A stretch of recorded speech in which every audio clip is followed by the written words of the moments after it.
Hello everyone! Ayan, kumusta po sa inyong lahat? And for today's video ay samahan niyo po ako magluto nitong ating napakasarap na pork ribs caldereta. And syempre Thursday na po ngayon at bukas ay Friday, weekend na naman guys. So napakabilis po talaga ng panahon. Kaya naman kung wala pa kayong maisip na lulutuing ulam ay itry nyo din po itong ating napakasarap na pork ribs caldereta at napakadali lang pong lutuin. So nasangkot siya ko na yung ating pork dyan. Ayan, nawala na yung tubig dyan at hindi ko lang guys na videohan.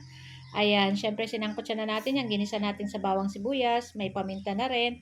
Tapos ayan, inilis lang natin yung tubig at pagkatapos tinimpla na natin ang tomato paste, 1 pork cube, saka liver spread, kalahati lang. At maglagay tayo ng 2 tasang tubig at palalambutin pa po natin itong ating pork ribs. Ayan, syempre lulutuin po natin iyan sa katamtamang lakas ng apoy para madali pong maluto. Ayan, para madaling lumambot yung ating pork ribs. Tapos nilagyan ko na rin yan ng pickles at sugar para manamis-namis. Ang kaldereta po ay dapat manamis-namis. At naglagay na rin tayo ng 2 kutsarang peanut butter. Ayan, syempre i-mix-mix lang po natin iyan hanggang matunaw. And ayan, so tatakpan lang po natin iyan para mas madali pong lumambot yung ating mga pork ribs. Ayan, this time guys, malambot na yung ating pork ribs.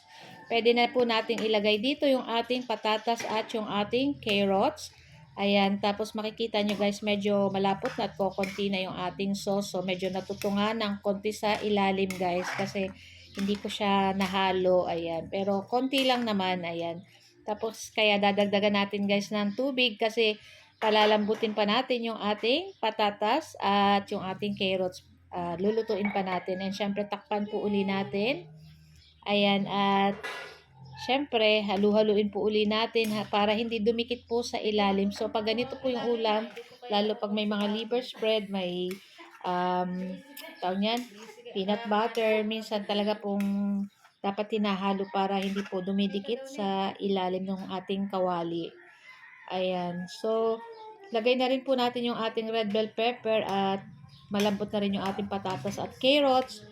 Ayan. Syempre, last po natin nilalagay ang red bell pepper. And syempre, wag na rin po natin kalimutan tikman kung okay na yung lasa. Para sa akin, okay na po yung lasa nito. At nag-aagaw yung lasa ng ating pickles, ng ating naghalo-halo na, yung ating liver spread, yung ating peanut butter. Ayan.